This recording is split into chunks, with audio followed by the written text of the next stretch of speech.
champions, the treble, the dream come true for you? Oh, I can't believe it. I can't believe it. Football, bloody hell. But they never give in. And that's the winner. Welcome to the American Red Devils podcast. I'm John. I'm Alex. And we're bringing you the best Manchester United news from this side of the pond. Woo, sir. How we doing? How we doing? It is a Manchester United sale update. It's international break. It is the week before Thanksgiving. We are back in the bunker early morning. And there's a lot going on in Manchester United because the Radcliffe takeover, what's called the football sporting takeover, is all coming together. Richard Arnold gets the sack, quits, whatever you want to call it. He got the boot, and hopefully he's the first of many in this overhaul in the new era. You know, I want to protect myself, protect my emotions. I get too excited about things around this club. But I am hopeful about what we're hearing around the individuals that are coming in, especially in the CEO position, especially in the DOF position. Jean-Claude Blanc, the more I read about him and what he did at Juventus, in addition to PSG, makes me excited given the project, how much shit needs to be fixed at Manchester United. And at the same time, I wanted Paul Mitchell to join Manchester United before we started this podcast. So, prodigal son from Manchester, lifelong Man United fan, and he's 42. He's got a lot of years left in the tank. So, a lot of shit happening, sir. How we doing? How we doing? Sir, the winds of change are upon us. I'm not going to go full Muppet hype on these fools just yet. I got to see what they're going to do. I mean, like, come on. Let's not pretend you're going to read, like, our fan base is just amazing. Anyone who's coming near us is like, they're the best.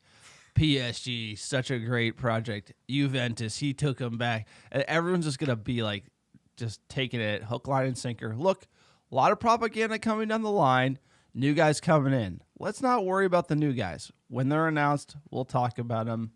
We'll be cautiously optimistic about these guys coming in. We've just been burned so many times. Like you said, it's been a decade. Yep. Probably due for another decade of despair at Manchester United if at least, you know, the Scouse bastards turn around as any indication of how long it's going to take us to get back to the top. But, you know, Ratcliffe, Arnold rolling. The heads are rolling, right? So that's what I care about the most. We talked about guys come in, you know, change makers, big guys taking over new companies. There's no mercy. And the fact that he has the judgment to just say, see you to Richard Arnold to the point where there's no fanfare, there's no nothing, it's just, you gone. That's right. It's the right call. Richard Arnold, the boots were too big for him, came out talking with fans at the pub, saying things you should not be saying. By the way, you're the CEO of a billion-dollar company. How about you act like one, you moron? Absolute horrible CEO. The deals he did from a sponsorship perspective, not the best for Manchester United. TeamViewer being one of them. Oh, yeah, we're going to fire Ole Gunnar Solskjaer. I'm the new CEO. Who am I going to appoint? I'm going to appoint a sporting director named Ralph Rangnick, and then he's going to come in, tell us what to do. And, oh, yeah, we're going to fire him, not listen to a word he says after hiring him to be a consultant to figure out what to fix. He says we need open heart surgery. You shit can. I'm bringing Eric Ten Hag, no director of football. Oh, yeah, the director of football, it's a guy who used to be a trainer at Everton who worked for David Moyes. I'm the CEO. I'm going to make that guy the director of football. He's my buddy. We're going to go to Barcelona, eat paella, trying to get Frankie de Jong like a complete numpty. I'm a CEO on the road doing transfer deals. What are you doing? He has no qualifications to be there. It's been an absolute shit show. I don't even want to get into the Greenwood. He's coming back.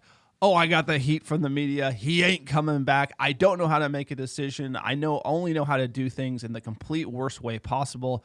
This is the numpty running United. He kept the lights on. The cash is humming. But at the end of the day, is that really something to write home about? Whew, sir, you covered it all. Well said. You know, the Rangnick appointment, basically making, I like the analogy, like a CTO. You bring in this like heavy CTO, head of technology for your company, you make him a head of sales, and he fails. What do you expect? Put Rangnick in a position where he was not going to succeed, right? He wasn't a coach. He'd been a DOF for 10 years, and then not listen to him. Like you said, the transfer is more of the same. It's just Ed Woodward in a fat suit.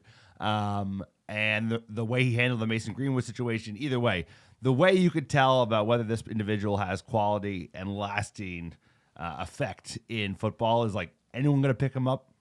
anyone going to hire Richard Arnold? I don't think so. Anyone hire, as you said, anyone hire Ed Woodward? No. Is anyone going to hire John Murtaugh? No.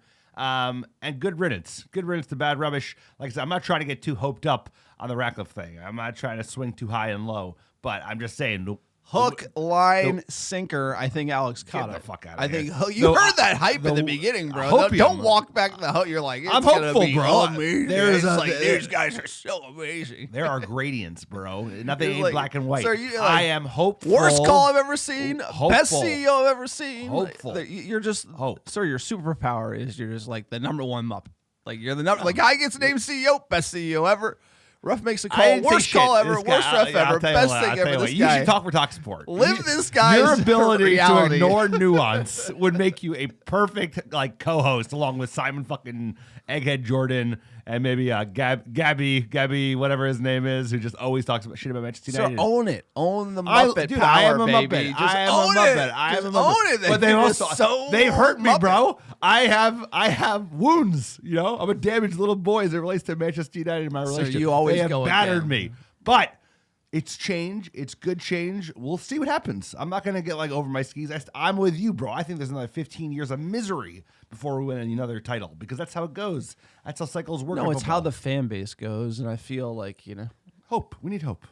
Hope's a good thing. All right, speaking of hope, PSA for the podcast. You like the American Red Devils? We are for fans, by fans, no sponsors on this podcast. We are 100% fan backed. You want to join the MVPs and back this pod? Check out our Patreon page, patreon.com/America Red Devils.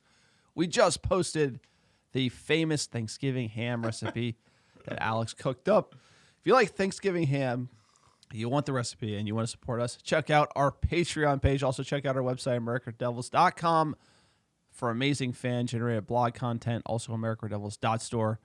Scarves, shirts, stickers, you name it, sir. Tell them about iTunes reviews. iTunes reviews are a great way to support the pod. Help us get found organically by other Muppets like you. We're giving away free scarves, even better. All you have to do is write a 5-star review on iTunes or Spotify and send a screenshot to AmericanRedDevils@gmail.com with your mailing address, and I'll personally pick back and ship a free ARD design scarf. Send it right to your door anywhere in the world. Here's a great 5-star review from the Shab Winch Factory, best Manchester United podcast from this side of the pond. I love hearing the Muppet take from fellow American Muppeteers. It makes me feel like I'm part of something. Woo, sir. Glory, glory, Man United. Get Wout out. Wout is out. Speaking of which, that was another Richard. He owns Red that flag. one. Wow, Wakehorse. Wow, Sorry, Eric Ten Hag. So we're That was- international break. That was an unhealthy relationship. Your buddy's dating some girl. You're like, God, that's a bad look. We need a dude. DOF to tell him that's a bad look. We're like, It's yo, a bro, bad look. don't bring that big Yeah, horse every around. mistake he makes, DOF is at fault, sir. What are the good stuff? Okay, let's get into the matches here.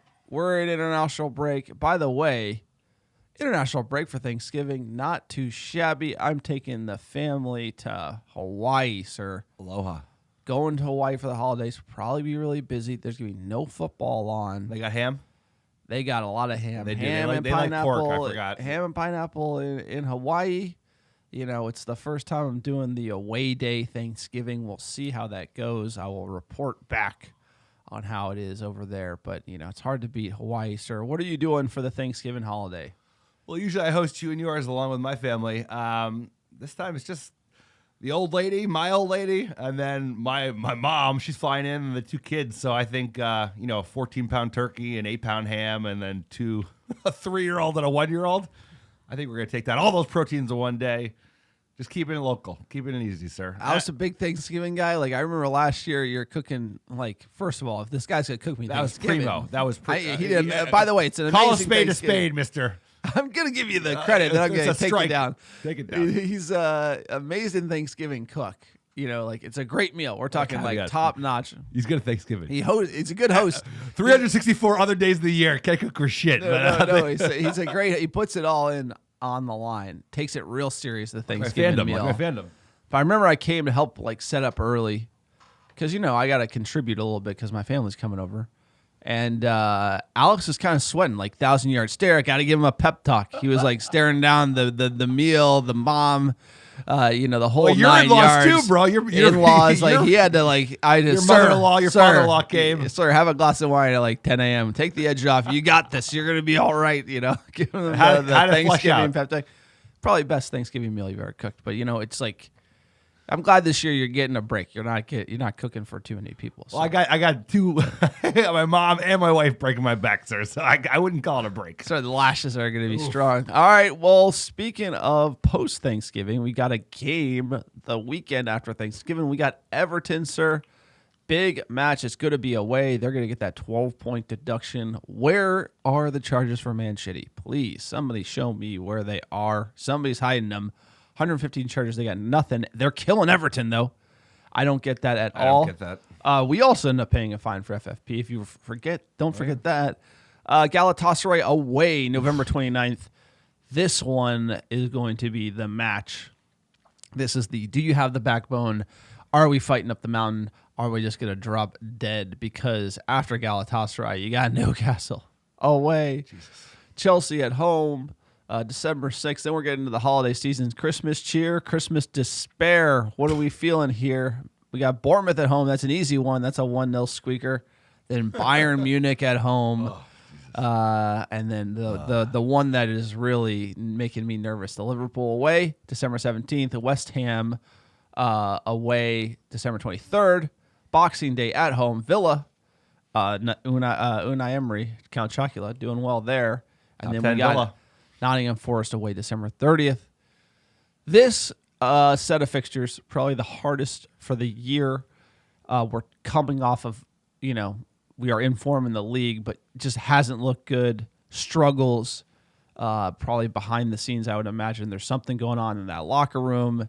The lineups are kind of like trust me, bro lineups. Like Varane not featuring, like big players kind of not making the 11. Obviously, we have big injuries as well, but there's something going on with this team not playing that well. And then, man, if we can't get a spark, start scoring 2, 3, getting the attack going, start defending well, this is going to be a tough set of fixtures. No, I think you nailed it. I think this is the toughest set of fixtures probably all season. There's a couple easy ones mixed in, right? Even Everton on road or not what they used to be. They're playing a little bit better this year. Bournemouth, but otherwise, it's like Galatasaray and Bayern are two of the hardest games of the group stage. Newcastle away is never easy. Chelsea are playing good football. All of a sudden, they play really good football against City, scored a bunch of goals. And that happened to be like the day after you were like, I ain't worried about Chelsea. Well, they're in 12th. They were in 12th place when I said that, sir. No, I understand. So, they're going to give you a I'm game. worried about us. They're going to give you a game. They are. And then Anfield, we know how poorly we usually play at Anfield. West Ham are playing Villa, dude, top 10 in Villa. They're in, 5th place? So this is going to be massive. Like, kind of lick our wounds, see if we can get through this month. It's basically a 6-week period. Hopefully Luke Shaw is back. We get some of these injuries back and just survive to basically the new year. It's like the new regime should be in place. I'm not expecting a lot in January, but at least I think a new set of brains at the top of the pyramid will just kind of help morale internally. I'm not getting too overly excited, but like this run of games is going to be wickedly tough. United needs to hunker down the defense and start scoring goals. I mean, I think in the league, the defense is getting a little bit better, but it's the goals that are killing us, bro. We're averaging like a goal a game, and like that just don't do it for a top team. So we got to find our scoring boots. We need the boys to start getting to form. Rashford, we need Højlund to start scoring the league. We need the wingers to start picking up. Garnacho, Anthony. And I'm worried because, dude, this is going to be a gauntlet of games, and they're every 3 days. Look, it's staring down. So there's a lot going on at United, I think, at the end of the day. So obviously we got Thanksgiving ham. That's a big deal for the American Red Devils. And basically a holiday. It is. And then, this takeover is going to be announced. It is on the cards. Everyone's talking about it. People are leaving. There's just going to be a lot of shuffling in news at United, right? So you have a new CEO coming in. You're going to get the new director of football because, again, you get the new CEO. He's going to put the new director of football in. And the new director of football is going to have, it's like you get a new boss, right? All of a sudden. Hey, I don't know you at all. Like, what do you think you do when you get a new boss? You think you're, kind of slacking off, or you think you're, turning it on, trying to convince this guy that he shouldn't fire you? And oh, yeah, what happens during that period of time? We're playing the hardest part of our schedule in the tightest time frame. And that's just not going to be kind because Erik ten Hag, he kind of was safe. We talked about his job being on the line a little bit. it was never on the line, because if the takeover is going on, like, they're not even thinking about the manager and they're not even going to talk about the manager. These new guys come in, the seat gets a little warm because it's about first impressions. He's going to be working with the new sporting director, say that's Paul Mitchell, and how he passes. This is the test, in my opinion. We just walked through how many games? 2, 4, 6, 8, 10. These are 10 games. If he is able to navigate these games in a good fashion, he'll be there to the end of the year. If we walk into a buzzsaw, get bounced out of the Champions League, and get embarrassing league defeats against Newcastle, Chelsea, Liverpool, West Ham, Villa, I don't know. That's going to be tough because the tide's going to turn and you got new people and they're just going to be looking for the next guy. I mean, that's just how it's going to be. The seat is going to be warm because Erik ten Hag has to perform. New ownership comes in, pressure's on. That's just how it's going to be. I mean, that's what happens when you buy any company, right? And this is a company. It's a club, of course, first and foremost. But at the end of the day, it's a corporation or LLC, whatever the fuck it is. It's a company, you know? And when you buy a company, you look to shave costs. You look to change up leadership where leadership has been failing. And leadership has been failing first and foremost in the front office. Let's get those folks out. Let's get the new folks in. And let's actually provide a proper footballing structure to evaluate the pros and cons of Erik ten Hag. I would not, I agree. This is going to be a really hard run of games. They're going to be looking really closely at every part of the footballing operation and what's going right and what's going wrong at Manchester United. And you know, it's like put up or shut up time, man. Like holidays are always when things get real. The league is super tight. Race for top 4 is super tight. And we're going to have a much better idea if United are in the hunt, at least for the top 4 by January 1st. We're going to know who of those teams that are above us are contenders or pretenders, right? I'm looking at Spurs. Is that all going to fall apart with some of their big injuries? This is huge, man. It's always huge. It's like what is your famous line is, I don't look at the table until January. Well, that's a reason. There's a shit ton of games in December, and this happens to be a very spicy December. And you know what? I'm less hopeful about this part. I'm more hopeful about front office. Yeah, but here's the deal. As many people saying we're on the best form like of the league, it's like, keep saying that, bro. Keep saying that because you're walking into December and you look at these games and it's going to be like Clap City. And guess what? If you walk through the fire here and you come out on the other side and you're still in the Champions League and you're on the bubble for top 4, bro, you're knighted and you're going to get that money in January. You should be a main man. You at get that point. bounced out of the Champions League, go to Europa League, and you get clapped upside the head away at Anfield. Like it's another and top 4 looking like ain't happening. You're a dead man walking. And ultimately, the reason for that is the new owner. He's got his finger on the trigger, bro. He wants to pull it. He wants to make decisions. He wants to make big calls. He wants to be known like, yo, I'm ruthless. I'm coming in. Like, it's about the tone. It's not about Ten Hag. It's about how things are just going to be when you have someone who comes in and wants to put his stamp on it, his guys, his team. He wants to clear house. He'll give him a chance.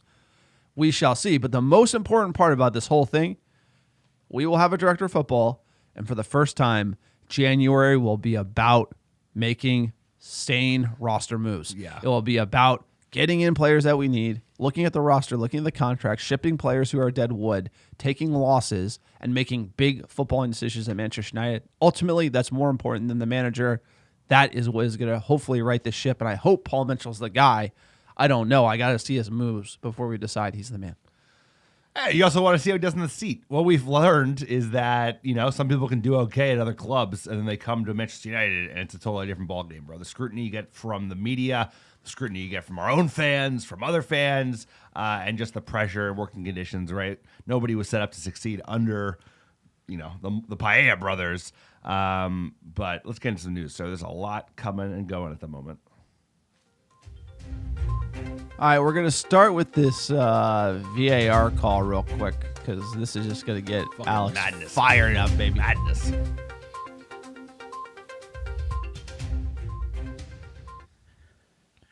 That's up on the shoulder now. Okay, that's fine. I'm happy with one line. You can just lock All right, one this is line the in. Fulham goal. Okay, sure. I'm comfortable going For chase Maguire's through offside. with one line. Yeah. And you can play it through for me Is again. there any impact from 5 on the 19 as this ball comes over? Maguire attempts to play the ball. Just go Yeah, back any again for impact me. on the Just go 19's back, ability to play the ball? just go back Yeah. to the offside position for me, Offside position, yeah. just to check Harry Maguire. So do you want to draw offside lines again? Yes, on please. Harry Maguire? Sure. Yeah. So Maguire attempts to play the ball. Okay. with so you want impact it- on the ability. I mean, we agree. might need a high behind to check how close they are between the 19 and the 5. Yeah. Okay, so do you want to draw on 19 still? Yes, please. Yeah, Lock it in. Brooksy, now just checking Harry Maguire. So happy That's there it. on the defender. Cool. Then attacker, Left shoulder. Possible impact, mate. Is that what you're saying? left shoulder, Yes, possible impact, Harry Maguire. So left, please. left, yeah. Left. One to the right. One to the right. Happy there. Lock it in. Okay, yeah, that's on the Yep. shoulder. So there. Harry Boundary Maguire lines, will be in an yeah. offside position. Now we'll just check to see the consequence of the attempt to So play. do you want to send these lines now? Lock it in. Okay, yeah. Roll it through. An opponent for the ball. Okay, do you want to show him offside position? Yes, first? please. I will talk in a minute. So I'm going to show you the offside position first. Yep. And then I'll talk you through what I see, mate. Okay, so number 5, you're comfortable he's in an offside position. Yes, we've Ahead of used that- the lines. Harry Maguire's clearly offside. Okay, ahead of that outstretched foot, yeah? Or is it arm, yeah? So Harry Maguire's, that's arm. So Harry Maguire's That's an offside arm. position, yeah? See that? And now I'll show you the challenge for the ball. Yep. Play it through once, hit from here, and then I'll switch. And I'll show Oh, you I another see. angle. Harry I'll show you Maguire. another angle from behind. I see Harry Maguire. I mean, the refs already made up his mind. It doesn't like again. Here's the funniest thing about this whole nonsense is that they share the audio. And like it's like That's a what I bad look. It's like they think it should makes them look stop better. sharing the audio. They think it makes them look better. That It looks is worse. a fucking embarrassment, bro. To be like, this. First of all, the original clip is 3.5 minutes long. You cut it down to like 90 seconds. It's like they are just making shit up. First of all, they re-show that like he's playing the ball. Sure, bro. It's madness. It's preposterous. We're in the NFL stage where they're. I love that analogy. They're 4 years in and everything's a fucking. What's a catch? What's a pass? What's a? And here we are, just like ruining the game in real time. I mean, there's so many bad calls in the Premier League, and then they take 5 minutes to do a VAR call for no reason. We're in dire straits.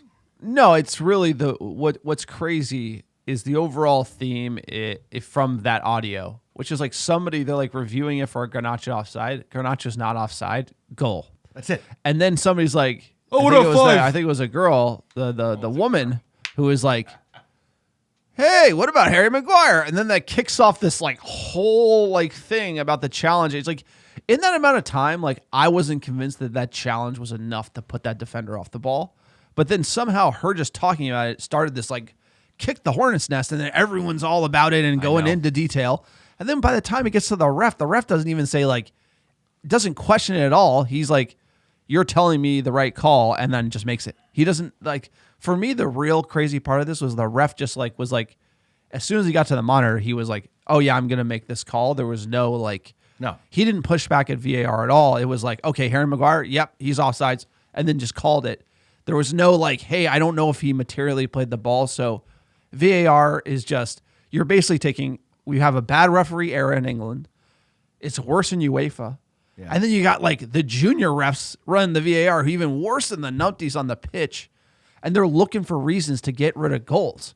Like the incentive here is for them to like take away goals. Like anything that they're like watching a replay and they're like looking for things to make the goal not count. That's not how VAR should be. VAR should be, was there a clear and obvious error? If there was not a clear and obvious error, then it's a goal. And there was no clear and obvious error in that goal. Maguire playing the ball is subjective. You can't have a subjective call be clear and obvious. That's the whole definition about this whole thing. 100%. I mean, like I said, I think that makes them look better. That makes them look like the biggest bunch of numpties imaginable, given this is one of the most popular sports leagues in the entire world. So I agree. It's like, if it's not called on the field, they should not overturn it for a subjective call, because what happens? There's no consistency between games. How many times have we seen a similar movement from a player in a Maguire position and no call is made? It's like they just, every game is different. Every team is different. If it was, I guarantee it, if it was Fulham in this game, they would not be doing it. Like, and also the way they say like Harry Maguire, it's like not like number 5 on Manchester United. It stinks, bro. The whole thing fucking stinks, and it's not getting any better anytime soon. I don't know what they're going to. They have no oversight. There's bro. too many cooks in the kitchen, Exactly. too. It's like 7 people, many like people just one guy chirping or one and girl, whatever. Redraw. First of all, they had to redraw the lines. Like, what are you doing? It's subjective call. But here's the deal. Where the VAR is going to go, because like everyone says, get rid of it. I agree. It should be the VAR should be gotten rid of. For the one thing, the best thing about watching football, especially live in United, is celebrating a goal. Right. It's like instant. It goes in. the call is made, it's done. It's like the best feeling in the world. Like if I had to bottle what football is as a fan, it's that, and they took that away.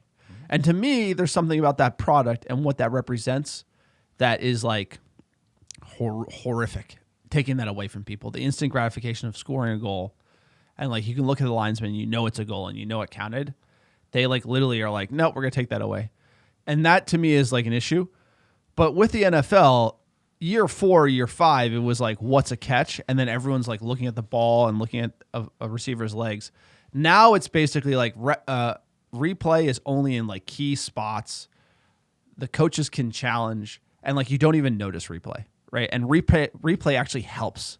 They help the referees get the right call in a tough spot, and then you barely notice it in a game. It will eventually get to that point, but there's gonna be so much brain damage probably over the next 5 to 10 years to get it there, where it's basically like invisible, and it literally helps the refs. And this whole thing, we'll look back on this era, and it'll be like a joke for sure. I hope I fix it. You know, I do hope they fix it. I'm less confident that they will fix it because it's not good enough. It's preposterous, and it takes away, like you said, the great joy of watching football, which is the spontaneity of celebration when your team scores. Like half the goals we've scored in the EPL this year have been like overturned by VAR, shady calls. This is one of the shadier ones, and it just kind of like it sucks the life out of you because they score. They're like, all right, well, what happened? I can't celebrate yet because they're gonna look at it. They're gonna find some bullshit to overturn it. They have to make it more gotta figure it forgiving. They have to make like the offsides has to be more forgiving, right? Yes. Well, you want more goals, bro. Exactly. So like right now they're not thinking of the end product. They're just like trying to. The first thing about replay does is they try to take everything and put it under a microscope and slow it down, which is just going to yield more red cards, more goals taken away. Then they're going to realize that's bad for the product. Then they're going to try to adjust it. It's just going to take time. And like, look, if you watch the NFL, replay helps the game. It makes like the spot of the ball better. It fixes like bad calls. It does what it's supposed to. The subjective calls like holding or like roughing the passer can't be reviewed. Like these annoying calls like subjective offside should never be a part of VAR, but they are. Right. So all this stuff will be sorted over time. It's just a frustrating era to be in. Looking at Richard Arnold departing here. Let's hear what Sky Cave has to say about it. Our favorite Your Sky favorite person. I'm joined by our chief reporter, Kaveh Solokol. Thanks for being with us, along with author Chris Blackhurst, who has written a book on the Glazers and Manchester United. It's called The World's Biggest Cash Machine. Kaveh, big developments. Tell us what it really all means. Well, look, that statement from Manchester United talked about continuity and stability. But of course, there's been very little stability at United for a long time. The club has been in limbo for at least 12 months, while the Glazers have been trying to decide whether to sell the club or whether to just sell a minority stake in the club. And we know that in the next few days, it's going to be announced that Jim Ratcliffe and Ineos have bought a minority stake in the club. And apparently that is going to give them a lot of influence over the football operations at Old Trafford. And I think Richard Arnold is going to be the first of quite a lot of high-profile people who are going to be leaving the club. And to be honest, he's had one of the hardest jobs in football. It is not easy running Manchester United at the moment. It is not easy working for the Glazers. He's had a pretty torrid time for 18 months. What a fucking loser, bro. I mean, honestly, like, yeah, like fucking up, like, honestly, like, what a fucking loser. Where's you know, here, let's hear. Let's keep. He's in it. So I think he'll be the first of quite a few changes that we will see over the next few days. I think whoever had bought the club, it was likely that people like Richard Arnold would probably be leaving. Yeah. What so amazing! What amazing insights, right? So, okay, he never has anything to say. I know. That guy, He he's talks. What? Unless he's now that he's lost the Hasim Qatar money bag, just feeding him bullshit information. He's back to pretending like he's a serious journalist, bro. He's never been and Sky Sports is increasingly less serious by the day, bro. The fire rises. Let's go, Alex. Yeah, come on, like Patrick Stewart Who's is this fucking guy? Look at this fucking Alex guy again. Alex Big old ears.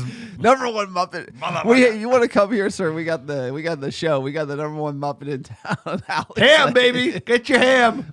We got Patrick Stewart coming in interim. That doesn't matter. Head of council. He's basically interim, right? It's gonna be like interim, and then bam, we're gonna get the new guy. Hopefully, people are tipping Jean-Claude Blanc. Alex drinking the Kool-Aid on this guy. as far as like setting up an organization, he has credentials. Juventus, PSG, right? Juventus during the time he was there, I think did well.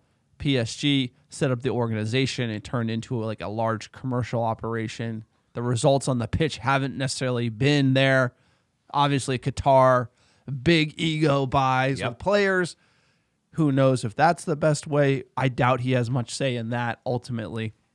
But it's all about Ineos coming in, taking a minority stake. And the big questions there are, is it secondary? Is it primary? Where's the money going to go? What shares is Jim Ratcliffe buying? What are the agreements? Where is the line as far as his say on footballing matters? Now, look, I think this is a good marriage because at the end of the day, the Glazers don't care about the day-to-day. They don't care about going to games. They don't care about the Munich air disaster.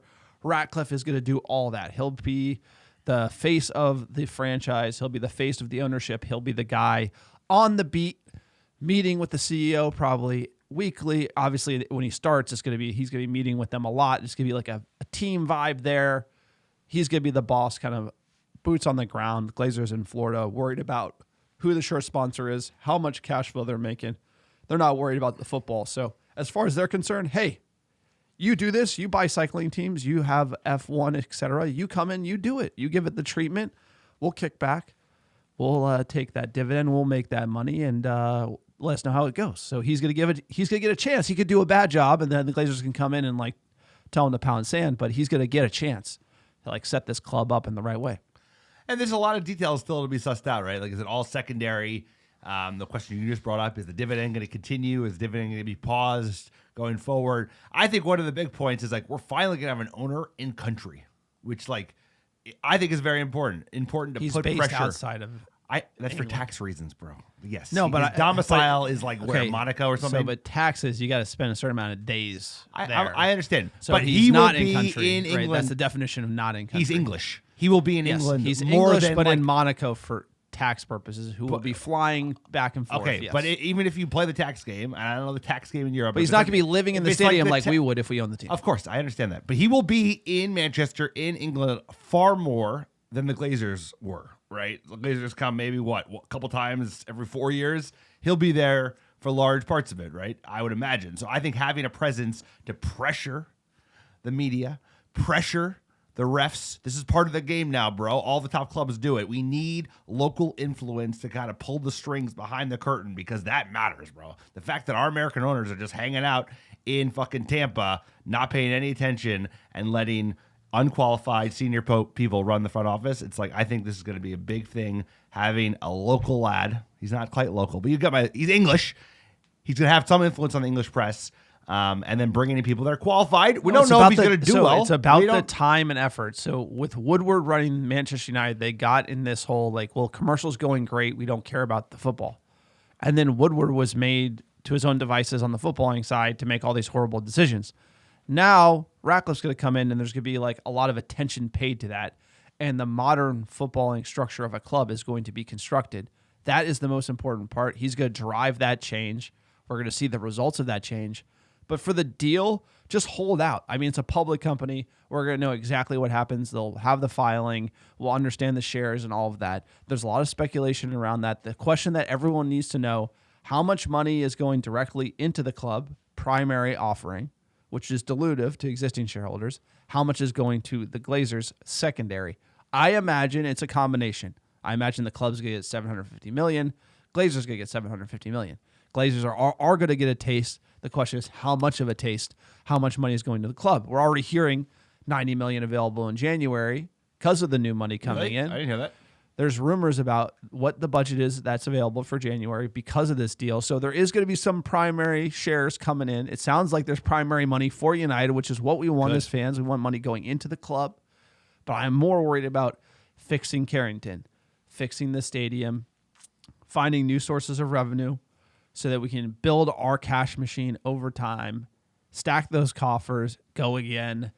That is what United is about. But this is a huge moment for the club. And don't make it about Richard Arnold, honestly. It's like the whole idea that we got to care about this guy. It's like, no, this is about building people who have the proper CVs coming into the right positions, building a world-class footballing organization and getting United back to the top, which we deserve as fans because, God damn, this club is amazing, and I need it to be back because we are going to Europa League, bro. We're going back. That's fine. We're going back. That's But fine. it's like this season's a wash. It's like get a these wash. guys in, and that's what I'm saying. I want to see their decisions. I want to see Jean-Claude. I want to see his swag with the press. I want to see what he's got to say. I want to see Paul Mitchell. I want to see his moves in January. I want to see all this stuff above the manager, all the bullshit, all the bluffers on the pitch, and all this crap. I'm done with that shit, and it's going to go away. I'm sorry. It's probably going to cost Eric Ten Hag his job. It's probably going to cost like a few of these big contracts. Varane, Casemiro, Sancho, maybe Bruno, maybe Rashford. Some of these guys are going to get got. They're going to get dealt, and we're going to build a new team. From the ashes, United rise again, and I can't wait to see it. It's just going to take some time. This season's probably a wash. Next season's probably a wash. You know how long it takes to change things? There's so many pieces below it. I totally agree. It's like a lot of people are going to get caught up in the changes that are happening. Players, manager, front office, etc. But like you said, it's about the actions. Like, what do they do in January? Who do they sell? Who do they buy? Do they fall into the same traps we've fallen into year after year after year? Or are they shrewd? Are they good negotiators? Do they know when they're getting played, when they're the only bidder for a player? So we have to kind of protect ourselves, see what happens, see what the actions are, the details around, like you said, where's the money going? Is it all going to the Glazers? Is some of it going to the club? We'll find out. Times are changing, sir. Times they are changing. Next bit of news here, some injuries, some bad news. Christian Eriksen out for a month with that non-contact knee injury. Don't like to see that. And we broke Højlund. He's got a muscle strain. He should be back before the end of November. But again, you only have one striker, and you keep playing him and keep playing him. He's got that back injury. It was only a matter of time before he went down, which is unfortunate. But the theme of this season is we're made of glass. Jumping into fan questions, quick update on the ham poll. Should Alex cook the famous Thanksgiving ham? It was 80% yes, 20% no. Who's the 20%? I voted no. Exactly. That That photo, by the you. way, looks incredible. That plate you put together? I know, sir. That was the Thanksgiving. It was like very well done. Very well done Thanksgiving. And then we got a question here at Randy Scrandy. My question is this. If Sir Jim Ratcliffe is putting all his money into shares and outside shareholders' pockets just to gain some sort of football hold of the club, where on earth is any money going to come to actually do anything about us being shit, selling the highest wage earners? So again, the devil's in the details in the deal because there's primary shares, which means the money goes right into the club, and there's secondary where it goes to other shareholders. I imagine the Glazers are going to get a taste. I would have thought it'd be like $1 billion to the Glazers and $500 million to United. Yep.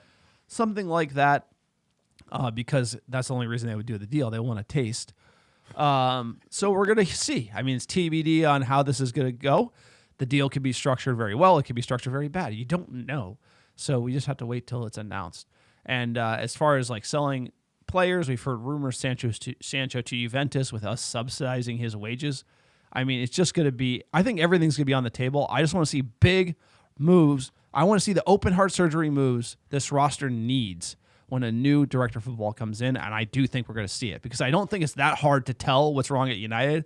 I just think Richard Arnold and Murtaugh are so bad at their job. They're just doing like nothing. Like I have no, like the reason why we're floundering is because we're not making these big moves. And I think these big moves are coming. And they're overdue, right? There's going to be so much work to do because they haven't been doing good maintenance on the club, on the squad for a decade. So you have all this muck. You have players that shouldn't be here. You have players that shouldn't have been signed. That shouldn't have been given contracts that they're given. And I agree with you. The buys are going to be important, but the sells are going to be important. United, historically, in the last 10 years, have been unwilling to cut their losses. They've carried L's for a long time without being like, this ain't working. Pogba, right? Mourinho, like, get him out. Nah, get Mourinho out, right? Who else? Martial, Jones, players that are hanging around now. Anthony, he's going to be on the list. Sancho. They're going to get rid of the high-paid players that formerly made up the spine of Real Madrid, probably. But also, like, that's going to be a big part of it because open heart surgery is still needed, and I hope they take out the fucking hacksaw, bro. But little increment things, it's like they got to go deep. But you got to go full rebuild. You got to go deep. That's 100%. the only way to go. And then we keep doing these like, Casemiro, Varane, like these type of buys. It's like those got to go. We got to stop doing that. Like, you know, Like Antony's killers, like, you got 22-year-olds from France, bro, just like killers. young kids. And then what do you do when, and like, are people really going to get that mad when you have academy lads playing in the first team and like showing their stuff like while you're doing the rebuild? No one's going to care if Hannibal's getting a lot of minutes at Old Trafford. Like, at the end of the day, the fans are going to be behind it if you communicate with them. That's the craziest part. Communicate with the fan base. Sir, that's it. That's the podcast. International break. Muppetry Pod. Hopefully everyone joined it. Check out our Patreon, America Devils. Patreon.com/America Red Devils. AmericaDevils.com, AmericaDevils.store. Get your merch. Sign up for Patreon. Support the podcast. Get the ham recipe. Sir, how are we doing on downloads the last 7 days? Let's check it out. Number one, how you doing? Chicago, Illinois, Dublin, Ireland, Dallas, Texas, Los Angeles, California, Brooklyn, New York, Manchester, England, Denver, Colorado, Melbourne, Australia, San Francisco, California, Sacramento, California. Appreciate all the American Devils listening week in, week out. Couldn't do without you. Change it is a coming. Changes afoot at Manchester United. Next week, we'll get you a preview pod for the Everton match. United are back on the menu. And until then, enjoy your week, enjoy your weekend, and we'll talk to you all soon.